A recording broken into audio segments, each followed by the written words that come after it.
Hey, we're Matt and welcome back to one more adventure. And welcome to Vietnam. We have arrived in the capital of Hanoi and we will be spending a few days here exploring what the city has to offer.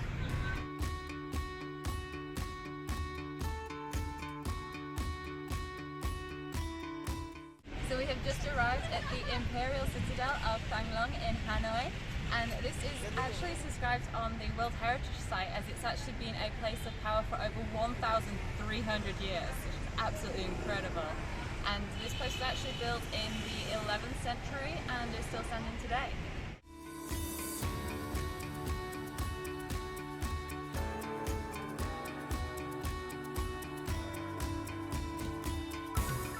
So unfortunately my history really isn't great between the dynasties of China and the emperors of Vietnam, but these signs dotted around the place are actually really interesting and kind of give you a bit of a snippet into the history.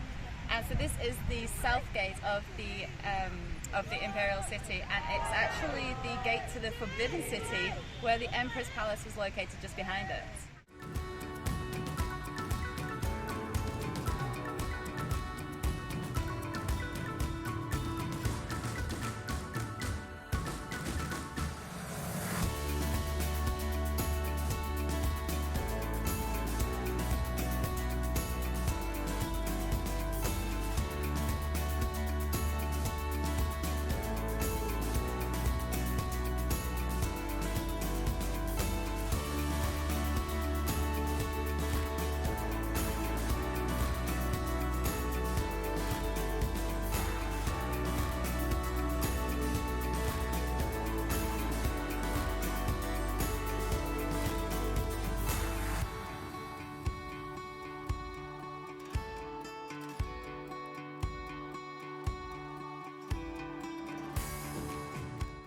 Yeah, we've definitely been noticing that the features of the architecture are very similar, but there's definitely a heavy Chinese influence in everything we're seeing nowadays.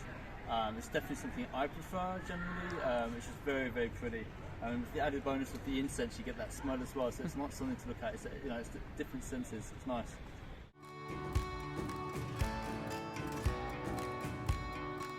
I don't know if I should be worried that these still move and you could be locked in from the outside.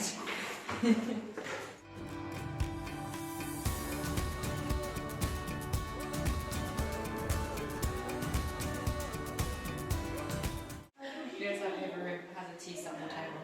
Every single room we visited. Like the cat. Yeah.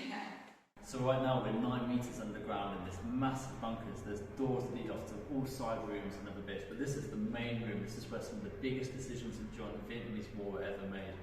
Some of the tablets behind it, they were explaining how this is where the news of the first B-52 bomber was destroyed and shot down.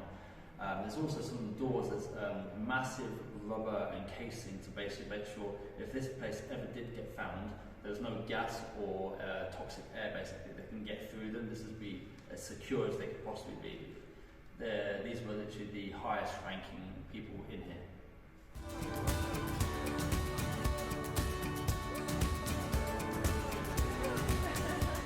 I really do like these places. Not only is it cheap, but you don't have to read everything. You can just walk and see and actually get a gist of what happened during the wars. You can read as much as you want. The information's there for you. I'm just not one of those people. I don't think we are. We're just like, but you get the understanding at least. Yeah, I had absolutely no idea just how much of the... Obviously we know there's Chinese influence, but the amount of emperors and dynasties that there were over the years, then obviously there's the French rule as well as the Vietnamese War. There is so much history actually just in this one place. And yeah, you can just go through reading snippets of the information and get a general idea. It's just really interesting and nice to be here. Yeah, and it's lovely to walk around. You can just see the colours. As I said that smell earlier, it's just nice. It's like an all-round good feeling, it's nice. As you mentioned earlier that you've got like this Chinese influence here, you can really see that presence with the lanterns. It just really does have that just such a really nice feeling.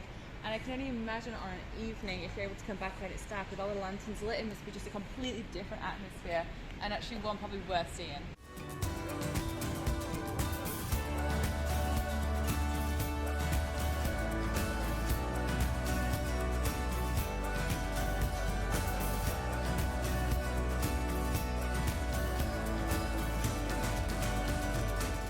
just here at the Botanical Gardens in Hanoi, and it's quite funny. We say Botanical Gardens, but it seems more like a sports field. It's really cool to see. They're playing football, badminton with the football, with their feet. It's actually like some really cool sports here they're all playing. A little bit different, yeah. It's definitely not Botanical Garden as we kind of know it. It's actually lacking a lot of flowers, to be fair.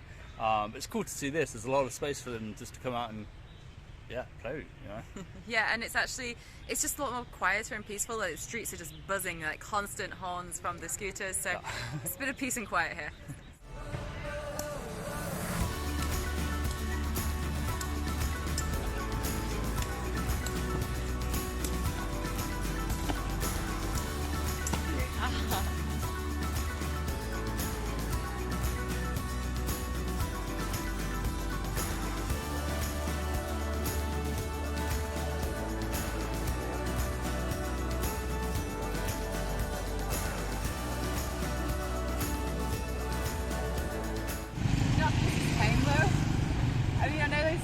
Usually the scooter capital of Vietnam, but still, this is not that many compared to the centre.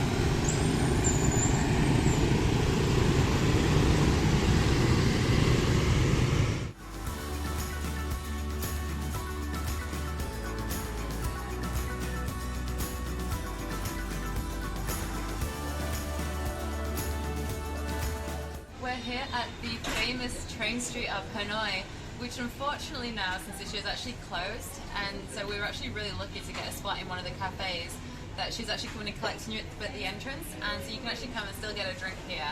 But it's such a shame. I can just imagine how just how abundant this street must have been when it was fully open, with all of the vendors out and the trains coming along having to move everything away. It's such a shame that that's no longer the case, and you're not even allowed to walk down the street. There's security at either end now, which is it's a shame, but hey, at least we get a drink on it and get to at least enjoy it a little bit.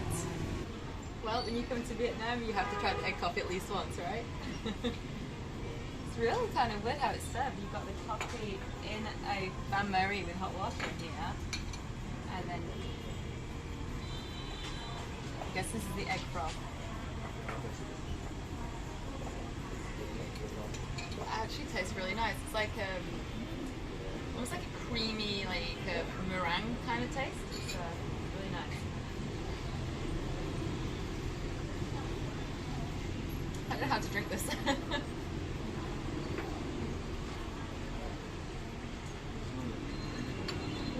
Nice though, actually. Yeah. It's actually funny because we were looking to try and get into this place because we can see some like foreigners up here. We're on like a big balcony. And we crossed the street with some Australians going out and say, just go back and she'll like come and collect you kind of thing. Because as I said, there's guards like not letting you through, not letting any foreigners through. And it's a real shame. So we just waited there patiently, and she was like, come get a coffee. So we were up here. It's like, so we get a decent view. I have to admit, we got some good pictures as well. But yeah, big shame. We would have liked to see it with the hustle and everything. Yeah. We're here at least, which is more than what the people can say. So we're definitely lucky.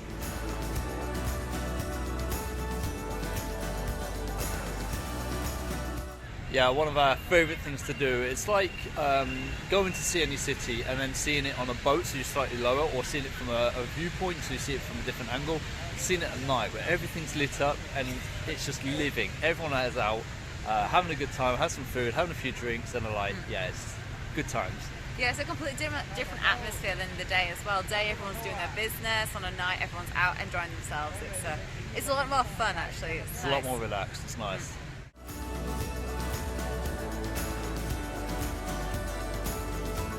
When looking for things to do here, we actually came across a couple of different museums that we thought might be interesting. And one of those museums was the actual museum on women's history and the role that they play in Vietnamese culture. So while we're not necessarily museum goers, we thought this one would be quite interesting and just give us a bit of an insight into the Vietnamese culture. Yeah, definitely not museum people, but this one actually looks semi-interesting on paper, so I have to say, it looks good.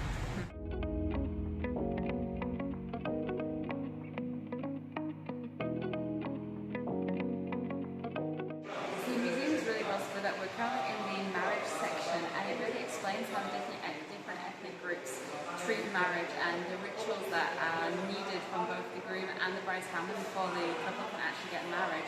And there's actually quite a funny difference between certain ethnic groups where it's more the male side that is the advantageous side to the female side, and then other ones where it's the female more than the male, and so there's actually quite a difference with all the different rituals, and there's a lot of exchange of gifts, whether it be bracelets, machetes, fabrics. It's quite funny, they don't symbolise marriage with a ring like we do in Europe, it's more bracelets here, and it's just quite interesting to see the importance they put into the different rituals. And a lot of ice wine. Yeah, a lot of happy wine, yeah.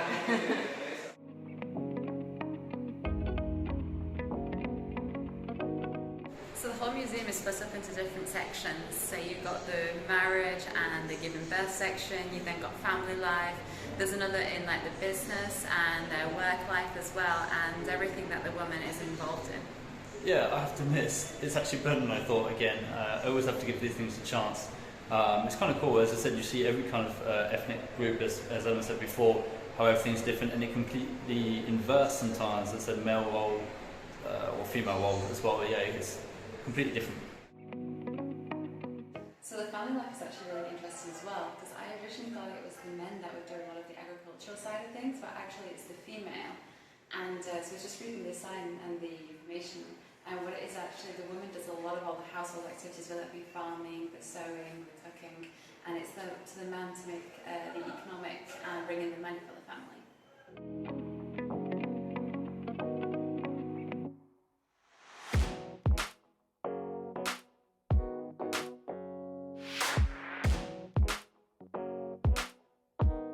So overall, the museum was actually rather interesting. It really did explain a lot into like the Vietnamese culture with all the ethnic groups and the women's role within them. I don't know if it's something I'd recommend to do. It's quite it's quite long after a while, but it's great for like a rainy day or something. Or if you enjoy museums, I'm sure you'd really enjoy it. The tickets actually weren't too bad. They're about 40,000 each, which I think works out about €2. Yeah. So it's not too bad, and it's worth a visit if you've got the time.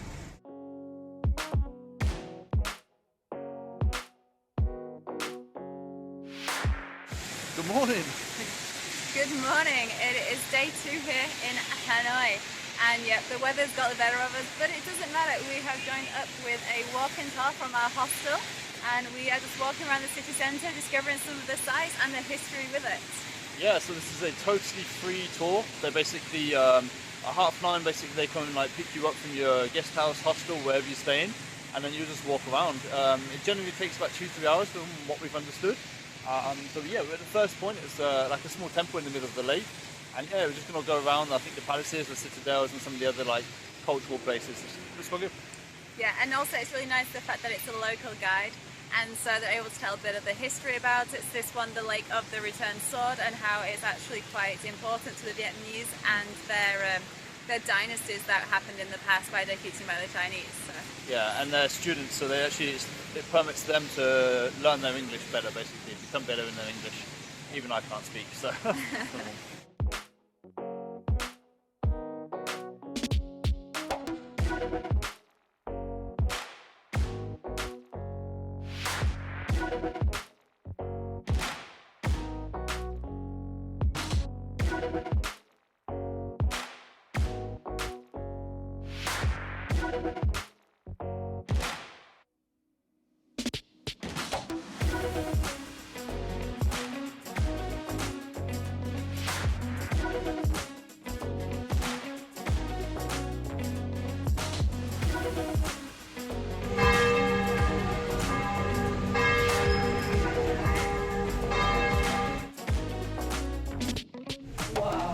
That's a lot of post-its. There's posters everywhere.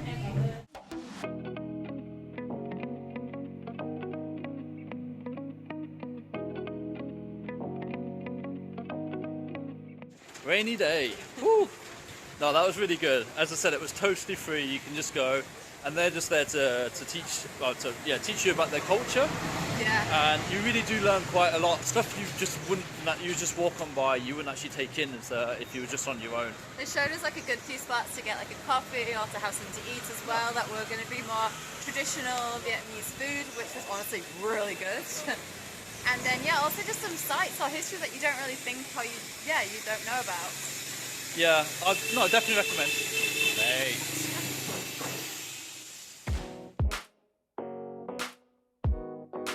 On the botanical.